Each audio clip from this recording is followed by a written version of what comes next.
Mac, if I were to give you, let's call it a substance that Mhm. would allow you to spawn a younger, better version of yourself, I just thought of that off the top of my head. Yep, yep. Would you trust your younger self? How so we're both 35 years old. Yep. Yes. How old we talking? Like 21? Yeah, was it Shootout 21? And let me just toss this out there too, top of my head as well. You need to trade off 1 week at a time, and Hmm. you cannot get off this schedule. One of you will exist for 1 week, the next one the week after. This is a great idea. I like Yeah. this idea. Mhm. Um, man, I wasn't that bad of a guy by 21. Like 18, 19, I was kind of a shitbag. 21, I was rounding into form. Um, man, I'd still be a little bit of a liability though. I'd be worried. I'd be Mhm. worried for sure. I don't know if I would do it. Now, if I was like 55, I would consider doing it for sure. I think at 35 I'm okay being 35. But in 20 years I might want to be 21 again. Yeah, because also when you're 55, you have nothing to live for anymore, right? I mean, that's part of it. Like, here's a good point for you, Goo, and for the Yeah. folks at home. My youngest sister is 19, Mhm. turning 19. She's a sophomore in college. I had the pleasure or misfortune, the way you want to look at it, of drinking with her and her friends this past weekend at a house party. You're allowed to drink in your own I'd home when say you're at a underage. dorm, but go Yeah, ahead. you're allowed to drink underage in your own home if your parent serves you. Massachusetts state law, look that up. I'll tell you what, I can't keep up with college kids anymore. Can't keep up with them. That makes sense. I Yeah. have like 1 or 2 vodka sodas, and I am loosey goosey. I didn't feel great the next day, tell you that. You gonna ask me? Go, Yeah. go. Yeah. I got a question for you. If you Hit had the me. opportunity to inject yourself with some substance that would create an alternate version, an alternate younger version of You just think of yourself, that? and you guys would have to switch off living week by week, would you do it? No. Holy shit, no. I would not. I am just now forming into a semi-responsible person. Hmm. Hmm. My younger self would drain all of the fluid out of me, and I'd be a fucking raisin within 2 weeks. I would say, and I think you would agree with this, your extremes in the early Mhm, 20s were more extreme than me, and now you are easily a more more prepared adult than I am. So I'm still mhm. lost in the sauce in the middle. I would also say that if I was the younger version, like right now, Yeah. say of a 60-year-old me, I'd probably like punt on 4 days a week and be like, I think I've had enough. I'll sleep the next week or 7 so, days a the next lot. 11 days. Yeah, I agree. 7 days a lot. I don't need 7 days. I need like 2 or 3.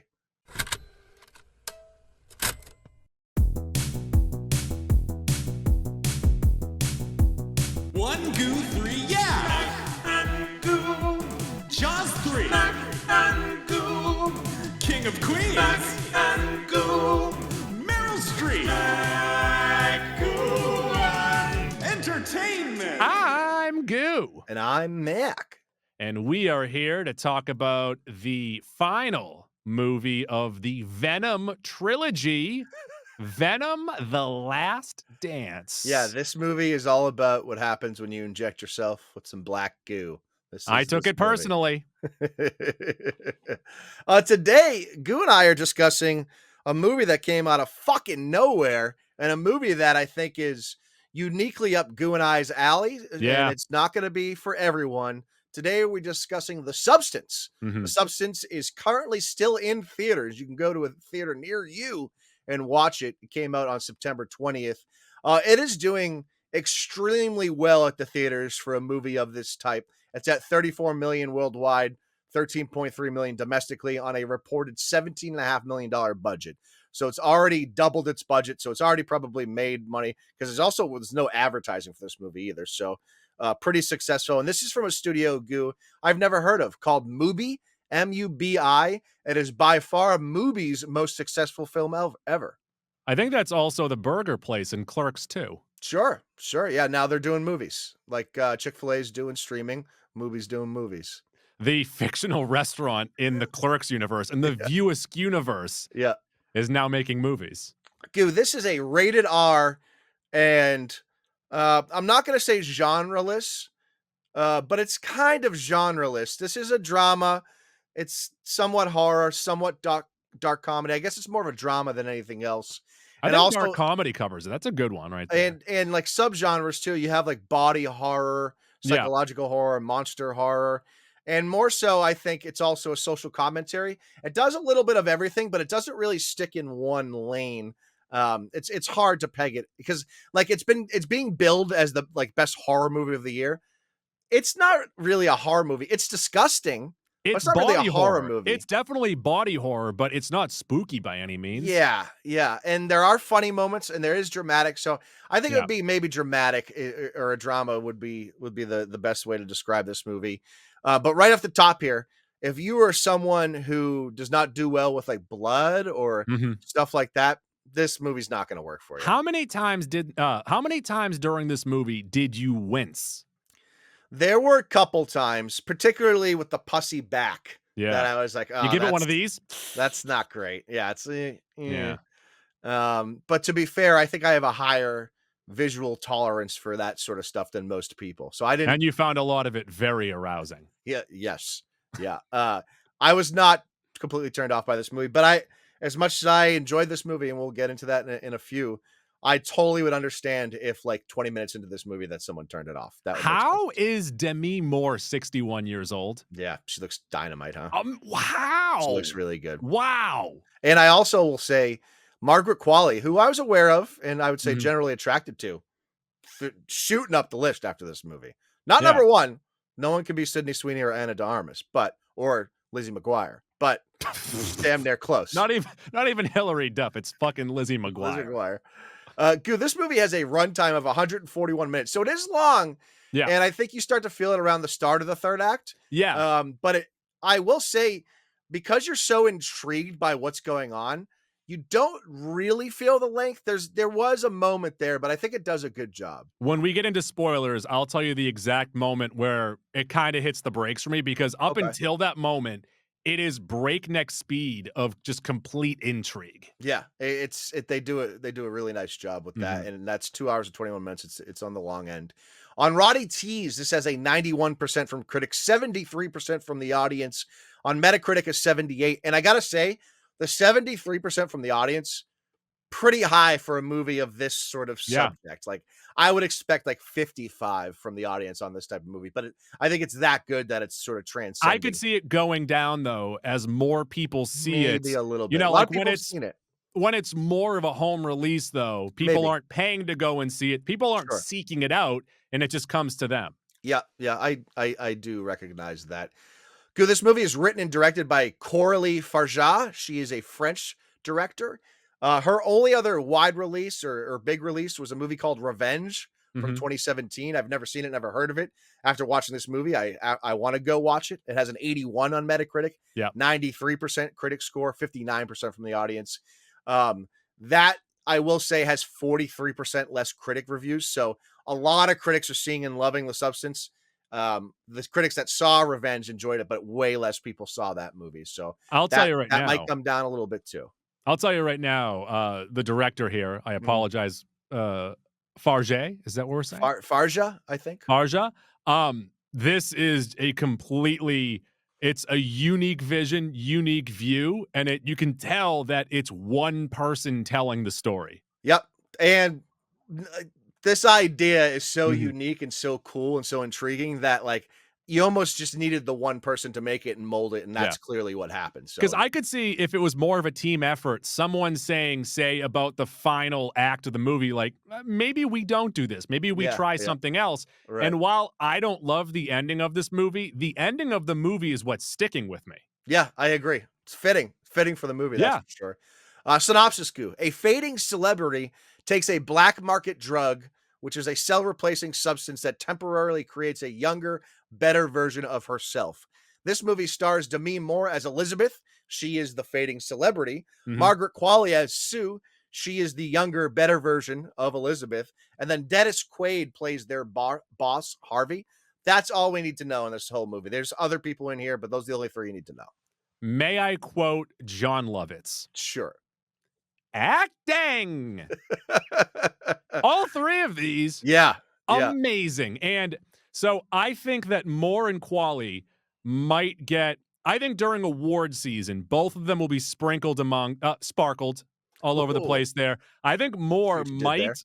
It depends on if we're considering Moore as the lead actress or as a supporting actress, because they really split time here. But I think she might get some Oscar buzz.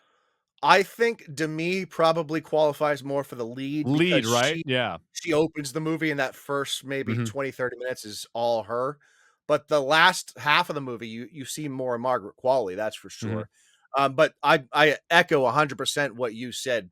Demi Moore, I know she's been in some great movies, you know, G.I. Jane, Code Red. What's the name of the Code Red movie?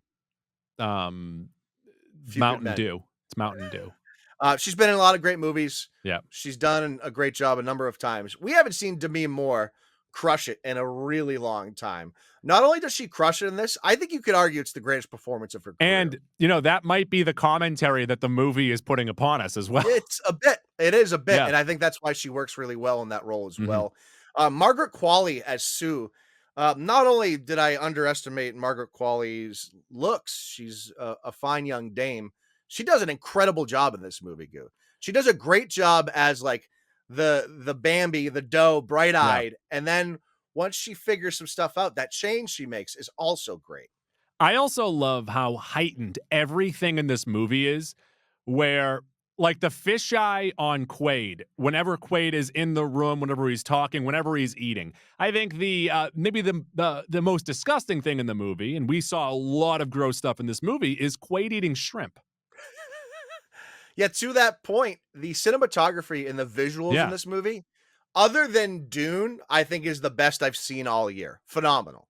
And once again, how heightened it is and like how it works at this, like, here's what we're doing, and we're gonna get right into it. Yeah. So much of it, because of how crazy the story is, like, you don't even question how stupid the television show is that Qualley's doing. Yeah. Or like, how do you plan on profiting off of this? Who's Yeah, watching yeah. this? How do you make more than one episode of this? And to that point as well, although it does appear to be modern, Yeah. you somewhat are wondering what year it's set in because of that television show. Yeah. But you forgive it. Like you think about it, but you're like, oh, whatever. The rest of the movie's so good, it doesn't bother me.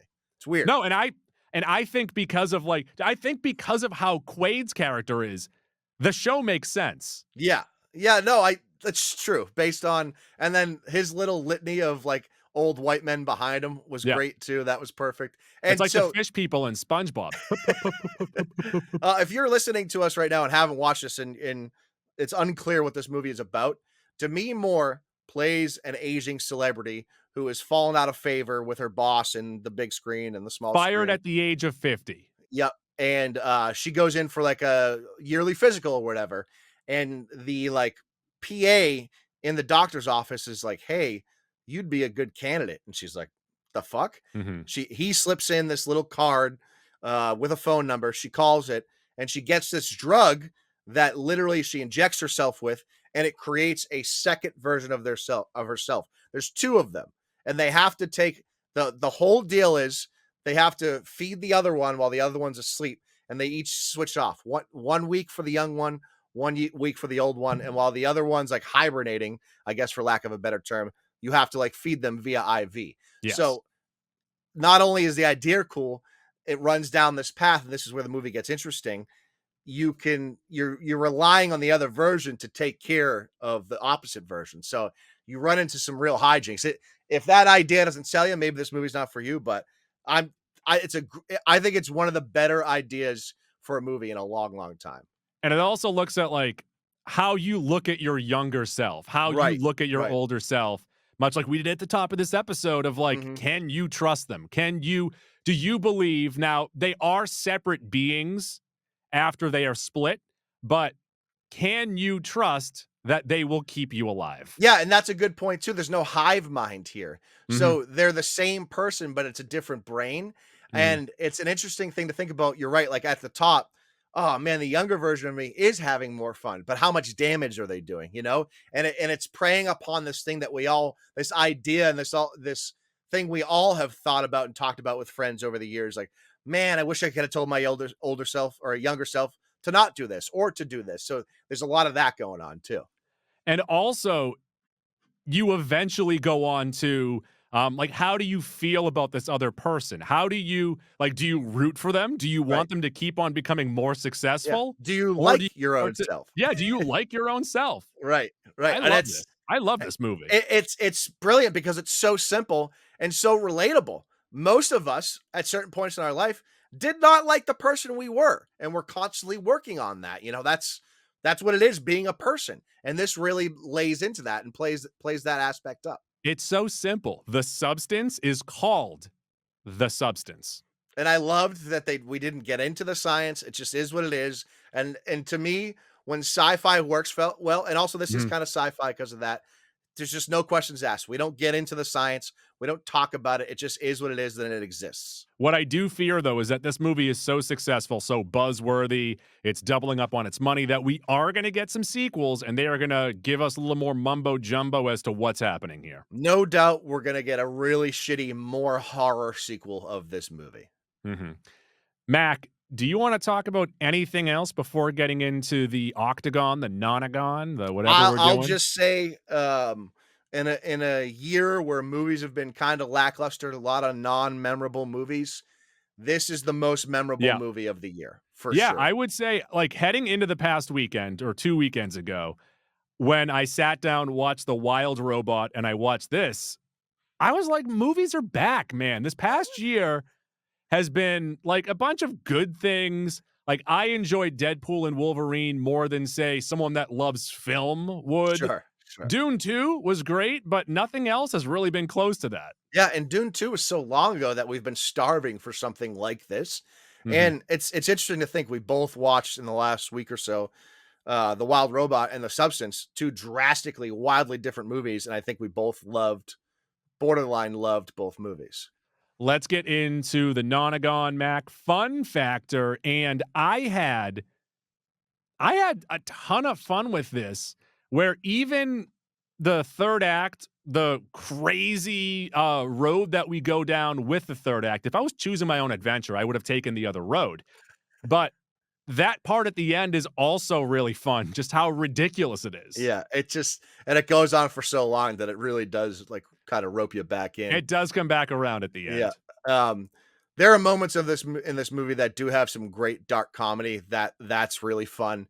They hit well when those come through, and again, the concept of the movie is fun because 'cause you're thinking about it in your own head the whole time. "Would I do this? Would I not do that?" It's just the intrigue and the idea of the movie really drives the interest. Satisfactor, I definitely could have been more satisfied by the ending, but I almost just look at the journey and the intrigue of it as being satisfying enough. Yeah, I think that the ending is not all that satisfying, but again, it's pretty fitting for what this movie is. But I was very satisfied by some of the visuals in Yes. this movie, Goo, Oh, so if you're picking up what I'm putting down. yes, I spoke about, well, I'm talking about something else, but I spoke about Demi Moore possibly getting nommed for this. Mhm. I think that this movie easily is going to win for best makeup. Yeah, probably is, right? Yeah. And honestly, I mean, Dune's gonna win for cinematography. This should be in the running for cinematography as well. The cinematography in this, the camera work's fucking fantastic. Borometer, and there was a little bit top of the third act where I was starting to question why. Why are you the way that you are? Why are we doing this? Um, I somewhat see that. But I was so intrigued by what was gonna happen next, what was around the corner, Mhm. that it didn't really tick for me. Now there were duller moments, but I don't know if I was ever bored. But I see what you're saying for sure. Halloween, will this movie wane over time? I'm pretty high on it right now. And one of the movies that I would kind of line it up with, I would compare it to, is a Requiem for a Dream, where you are reliant on, in that movie it's drugs, and this one it's pretty much a drug and the gross after effects of those drugs. So that's a movie that I did watch twice, but you don't watch it a ton. Yeah, hard rewatch value on this one. There will be some rewatchable scenes for Yeah. sure, but the whole thing will be And when you're alone in your difficult. bathroom. So in that respect, it might wane wean. But my feeling on the movie, I don't think will. This is going to be a movie where I will have to preface before I recommend it. Yeah. I'll have to figure out what they're into, what they can deal with. But this is a movie I'm going to be recommending to everyone over Do the you next like couple seeing months. people being split in half and someone else crawling out of them? Ass and titties, Oh, ass and you know what titties, we have to do is ass we and need titties, to and big booty bitches. I need to figure out if I can isolate Frank Reynolds coming out of the couch from the It's Always Sunny Christmas episode, Sure, sure. and then I can have him crawling out of Demi Moore. Oh I'll man. be famous. Yeah, yeah, Aquata World, it's better than Waterworld. by a mile. Plemonade, and there's one candidate that really sticks out. Yeah, this was when I had like I think I was almost done watching it when you started watching it, so we were Yeah. texting a bit. One of the first things I said was Dennis Quaid is making the Plemonade. He's fucking fantastic. He's probably only in like 4 scenes, Yeah. but he's so good in every He single is scene he's such in. a cartoon character in Yeah, this. he and like you said, the way they shoot him every time he's on screen is perfect. It's He like this just upward god shot, but it's through the fisheye. It's yeah, crazy. it's Yeah. fucking it's great. It's dynamite. Max Credit Union, who are you giving credit to? So again, we talked about it quickly. The director, I want to get her name right. Coralie Fargeat. Uh, you got to give her credit for having this vision, seeing it through, and fucking knocking it out of the park. Mhm. That's of course well deserved. But I think on a bigger note, Demi Moore, like coming out of nowhere. I don't even remember the last movie I saw Demi Moore in, and she's in this, and she's fucking phenomenal. That honestly, I'm trying to think, and I'm sure I might be missing someone. To me, it's the best performance from a female I've seen this year. I don't know if I've seen one better. So you're thinking that she might win for Best I Actress. don't know if she will because these movies don't win awards, but I'm And trying also to think. Oscar movies are starting to trickle out now, Yeah, so that yeah. too. That too. What's her face in the Bike Riders was really good too. Oh, yeah, yeah. She was very good. I forget her name. Pants Tent City, Excite Bike Mania, and Mac, may I ask that you keep this PG? This is pretty obvious for anyone that's seen the movie. For anyone that hasn't, there is a lot of nudity. So if you would like a real live pants tent, alive and well in this movie, my friends, it's more than there, and they play into it too. The whole workout show, the Yeah. zoomed in shots, they know what they're doing. So the On a workout more show was for you, apparently? For those of you tardy to the Mac and Goop party, we rate everything on a 40 hot dog rating system. And Mac, I shall go first. This movie sticks with you, and I was glued. A mix of Requiem for a Dream and The Fly with the body horror. Also, I got a little bit of like a Parasite feeling to it too, with just how glued in you are. And then for me, the hard left turn kind of threw me off a little bit at the end, kind of like in Parasite. and with Parasite, the whole locked away aspect, the hidden Yeah. aspect that rears its head in the third act. Demi Moore and Margaret Qualley are great in this. Award buzz will happen. Makeup, I think, should win. Dennis Quaid and the way that Dennis Quaid is shot is so good. It's fast, it's heightened, it's in your face, and it's pretty upfront too. They don't try to hide anything behind any messaging, really. Mm. It's right there. Some people are saying it's not. I think it's pretty on point with its social commentary, and I think it's maybe not poignant, but it's meaningful. And this is a very real thing. We were somewhat joking about it the other day in the group chat. Like, you see all these famous women butchering their faces, and men too, Oh yeah. but more so females absolutely butchering themselves with plastic surgery. And this is social commentary on that. And I think it works. It's absolutely an accurate thing. It gets into the thick of things real quick, does not waste any time at the beginning. It looks, sounds, and the pace is top notch. The prosthetics are top notch in this. The pacing, I do think, falls off a little bit by the top of the third act. And while I don't love a lot of the ending, I'm not going to forget it. So credit to them there. The workout show did make me laugh. And I just questioned the entire time, So you're going to go back and make a better version of your younger self and then make the show that you're making now just as a Go younger get your person. same You're an job. Academy Award winning actress and you're just going to do this now? You're gonna go get your same job that you have when you're 50. Both of the characters are great, and I think the experience with both of them pays off very, very well. You felt the desperation with Elizabeth at the beginning of the movie, and she needs this Hail Mary. She takes it, and the hatred that the two feel between each other by the end of the movie, it's earned. They don't Yeah. just come out of nowhere. They slowly get into it, where they don't start stabbing each other in the back immediately, but once they do, it builds up real quick. So good. So Sue was good. in it for herself, much like I would have been when I was younger. So that makes sense to me too. I'm not sure. I might have liked them to be a little more connected mentally, like more of a hive mind, like you were talking about. I don't know if it would have worked as well. I don't know either, I was but I would thinking have about liked that. like some kind of like a shared consciousness where you can at least like what the other person's doing. And they kind of did that a little bit with like the chicken leg, but Yeah. either way, Mac, 35 hot dogs. Yeah, and this was a movie. Yes. I think I took to it more quick than you did. I was kind of testing the waters the first couple of days after you saw it, and you're like, I still don't know how I feel about this movie. And It was the that's ending, though. sort of how this movie It's is. the ending. Yeah. Sure. The roller coaster that this movie takes you on is just unbelievable. It's a great ride. They do a really good job roping you in right away. They're not wasting time. The build is great. And then when it finally takes a turn or a twist, you're like, oh, this is intriguing. And then it takes another turn. You're like, oh, all right, here we go.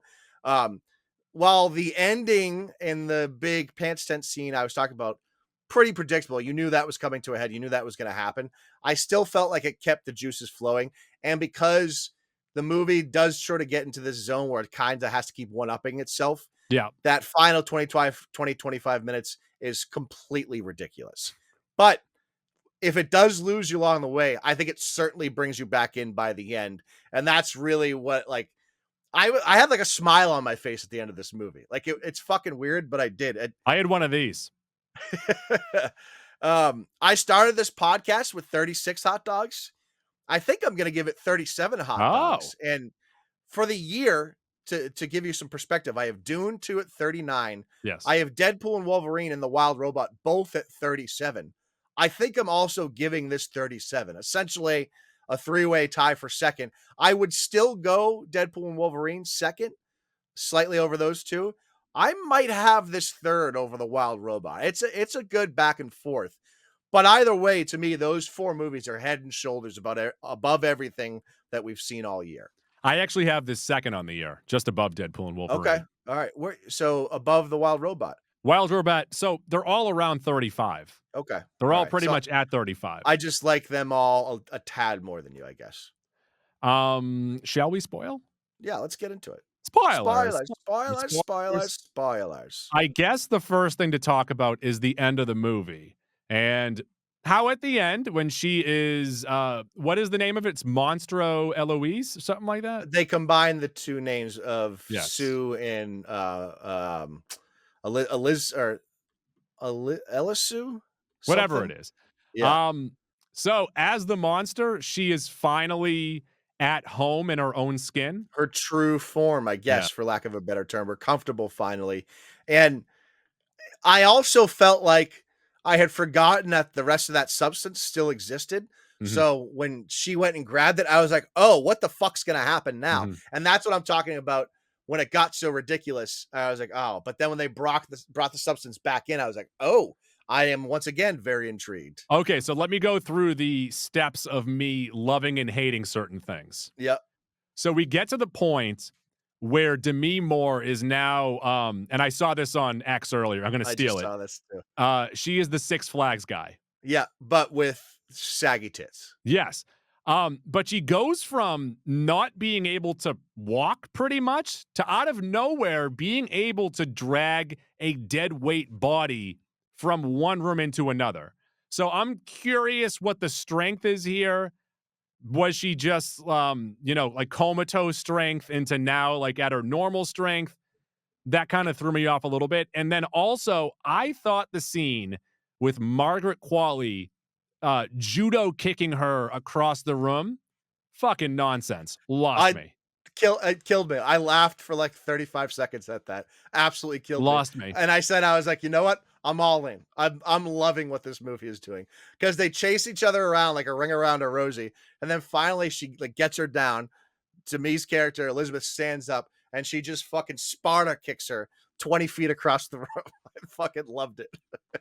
But then I loved her. First of all, I love Demi Moore killing her and then being Yes. like, oh, no, we're going to miss our big night. Yeah. Like, what a turn that was. Yeah. But then when she's at the studio and her body is falling apart and she just starts pulling out teeth, I'm like, stop pulling on your teeth. Yeah, well, that was interesting because that also we saw aspects of it throughout the movie. When someone would go beyond the 7 Yeah. days, weird shit would start happening. And so now Sue has this big thing and she's taken weeks at this point. And then teeth start falling out of your head and you're like, oh, now we're going to get some real weird shit. Well, Sue drained all of the liquid out of Demi Moore's back. Yeah. To the point of she had to let her be alive for 7 days to, make new fluid. And in that time, she had the big event the next night, the New Year's Eve party. And Demi Moore said, you know what? I want to murder you instead. I also think as gross as the grossest scenes are in this movie, and don't get me wrong, they're fucking gross. Mm-hmm. They just spotted them enough. Yes. There's not gore and grossness throughout this movie. It's like 3 or 4 pretty gross scenes, and that's really it. Yeah. Yeah. Until the finale. And the reveal of the monstrous version was really good because I was almost expecting a younger version of her to pop out of it. 100% was. That was then going to start to fall apart because it was malnourished. Yes, we get a Frankenstein's monster with what we get, but I was expecting to get like a Barbie doll type that was going to fall apart. And then the little aspect of Demi's character, Elizabeth's face being on the back right shoulder, killed me too. Loved that. That she wears a mask, she puts the makeup on it. She gets the glue. Yeah. It's so good. And I also felt like it is somewhat paying homage at the end to the movie Carrie. Obviously, we all know the conclusion to Carrie. I felt like that was paying homage to that. And the way, this monster kind of goes out and then slowly crawls back to her Hollywood star that we saw from the beginning. I sort of loved the bookends of this movie. And one of the great scenes too is when Sue brings the guy home and then she realizes she's falling apart. So she's got to switch with Elizabeth. She goes in and then the guy who's nude that was just fucking her all night was like, Sue, are you all right? And then it's just this big fucking monster and he takes off. Yeah. We've all been there, Gil. We've all been there.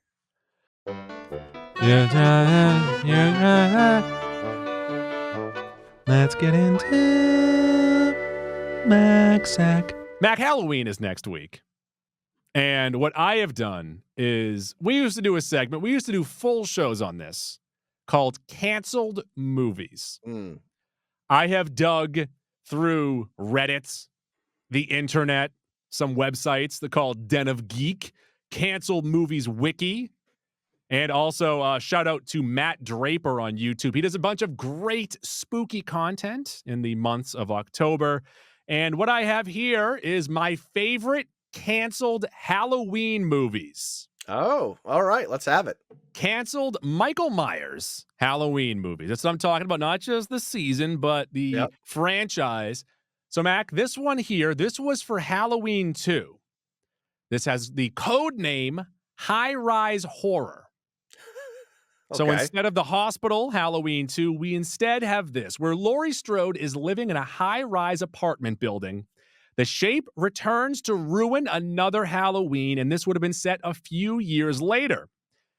Carpenter had also explored similar territory in his 1979 TV movie, Someone's Watching Me. Producer Deborah Hill also revealed they considered filming the sequel in 3D, but decided that it as Halloween 2 mostly takes place at night, they could not do it.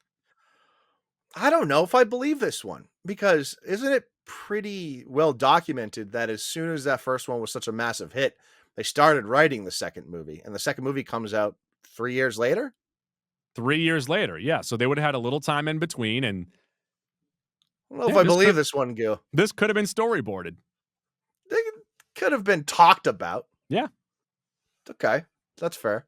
Also, it looks like his TV movie. Do you Maybe like that's- this one, or do you like the actual I think it's terrible. result that we You got? know, it's really. First of all, high-rises buildings are gigantic. So yes, it could be scary in the fact that you wouldn't know where Michael Myers is.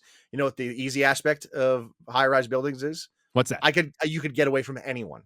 There's 1,000 stairwells. There's 800 elevators. You could get away from Michael Myers very easily. Michael How about Myers would this just one, have Mac? to wait for the elevator. You'd be in the lobby and out of the building. How about this one, Mac? This is for Halloween 4. I have dubbed this one, Honey, I Blew Up the Boogeyman. Okay. So this was written 4 is where they by- introduced Jamie, correct? Yes, this is written by Dennis Etchinson. He's a sci-fi and horror author, so he writes books. The financiers needed Michael Myers back after Season of the Witch. So this is set 10 years after the first movie. Halloween has been banned in Haddonfield, but a drive-in movie theater decides to have a horror movie marathon that brings Michael back. Both Dr. Loomis and Michael Myers remained dead after the events of Halloween 2, and this one would have focused on Tommy Doyle and Lindsay Wallace, the two kids from 1978, and the town blames Dr. Loomis and his treatment of Michael for the murders. There is a mystery to whether or not Michael is actually back, or if it's a copycat, or if it's a possessed spirit. The movie finally reveals that Michael has become some kind of a phantom who is able to regrow lost fingers and withstand gunshots. And as a matter of fact, those gunshots allow him to grow 12 feet in size by the finale. Yeah, this is unbelievably bad. I was somewhat on board with the copycat thing. We've seen it in Scream. It works in Scream. The faux copycat and then ends up being actually 12-foot Michael Myers is unbelievably bad. I'm glad it didn't get made. He grows from your fear. That would be the worst movie in the Halloween franchise. And there's been some bad ones. He's brought back to life by the Halloween spirit. That would be the worst one. You say that, but now I get to this, the canceled Halloween 5. And this is after the success of the Jamie Lloyd movie. Halloween 5, I call this one Michael Myers, but Frankenstein. Okay. This was, so it keeps the same director, Dominique Othean-Girard. So he was hired to direct. He stays on to direct the eventual Halloween 5. The eventual Halloween 5, fucking terrible. Yeah. But the initial pitch to Mustafa Akkad, who is the financier / executive producer, he really is in charge of all these Halloween movies, did not go so well. So he was paired with writer Robert Harders. Are you ready for this? I guess so. After the events of Halloween 4, where Michael Myers gets blown up down an abandoned mine shaft, Michael Myers is resurrected, but now the evil that once poisoned him is gone. He's now gentle, but the townfolk still want him destroyed. It is now up to Dr. Loomis to save him. Michael does eventually kill someone by accident, as one does in self-defense, and he is killed once again by the finale. Akkad feared the fans would not accept this story. Akkad made a great decision. That is, so you're telling me, Go on. 5 movies into the Halloween franchise, we're going to try to redeem Michael Myers as just a bad guy who's been unlucky, or a good guy that's been unlucky. Not unlucky. He's poisoned with evil. Yeah. I'd say that's pretty unlucky. He dies in the abandoned mine shaft. Yep. And then when brought back to life, he's Just a good guy. He's Just a good guy. Having lunch down at the bodega. While speaking to Loomis, he says, I used to be a real piece of shit. People can change. That's what Loomis tells everybody. Are you ready for Halloween 666? How many more of these do we have? I got a bunch. This is the last one, please. I call this one Tommy Doyle's Virtual World. Oh, God. What year? Give me a year on this one. 1994. All right. Written by Worcester native Phil Rosenberg. I thought you were going to say Set Dennis 5 Leary. years later, shut up. Michael is hiding out as a homeless guy. A reporter named Dana What heads to happened in the new one? Haddonfield to do a story on Halloween. Tommy would be the main character, and he helps Dana realize that she is actually Michael's forgotten sister. God. Are you in? Okay, you're in. Tommy also has a VR machine that allows him to travel to that allows him to travel to the netherworld where he is able to meet Michael's family. For sure. For sure. One of Michael's kills would have involved him shoving a rat down someone's throat.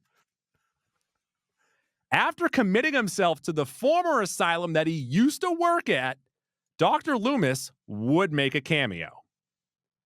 Mustafa Akkad fucking hated this. It actually might not have been Mustafa at this time. It might have been his son. But one of the Akkads fucking hated this. The VR being such a 90s thing is so classic here. This would have been so fucking bad. I bet it would have been awesome. The VR shit, a whole new world.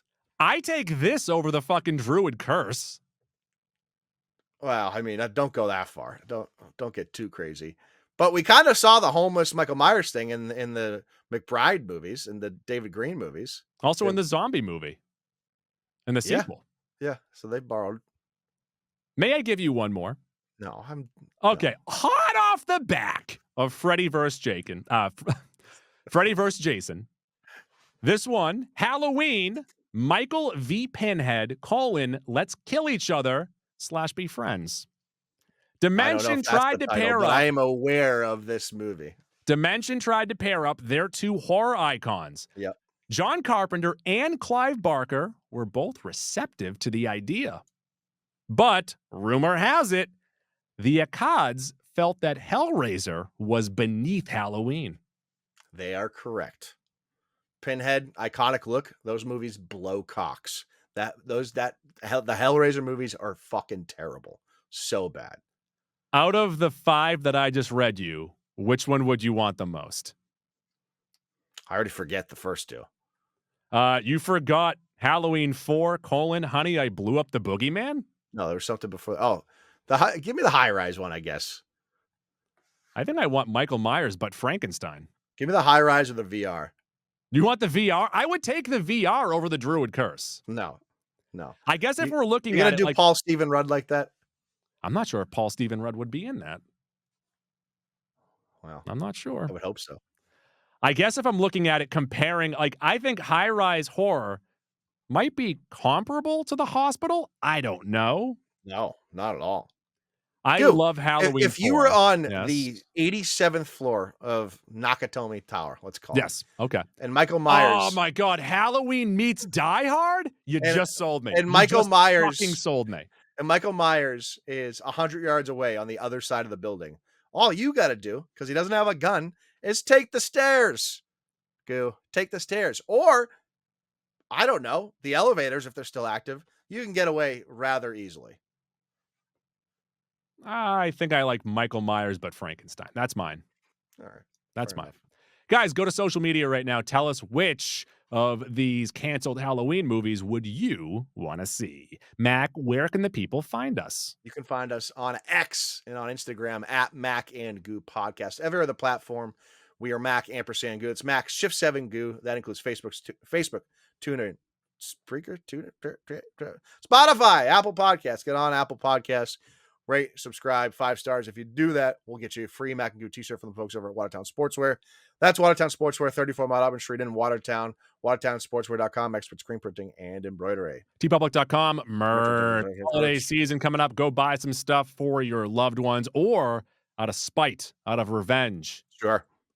Say if you want to, if you want to murder a 12-foot spirit, you got to buy some merch. How do you kill a 12-foot spirit? I don't know. I only know that. How would you go about it? I guess I would lose interest in the holiday of Halloween, and then he would shrink. Is that what it is? If he That's thinks what it little, seems. if he He thinks less of wasn't brought himself, he back to gets life. smaller. He wasn't brought back to life until the drive-in movie theater played horror movies. He feeds off the fear. Yeah, he lives off of not only fear, but people going, Halloween. Boo. All right, so check us out at the top of next week. Venom, The Last Dance. And then we'll do a spooky dump at the end. Give folks, I guess if they've made it this long, maybe they're not paying attention. Yeah. People jumped off a long time ago. Quick Venom movie rating for folks going to see it this weekend. I think it's better than the second one. Okay. There's 25 minutes that I enjoyed. All right. How long is the movie? There you go. No idea. Percentage is not good. Hmm. Yeah. Tuesdays are goose days. I abused kangaroos. Bye. Tim Burton.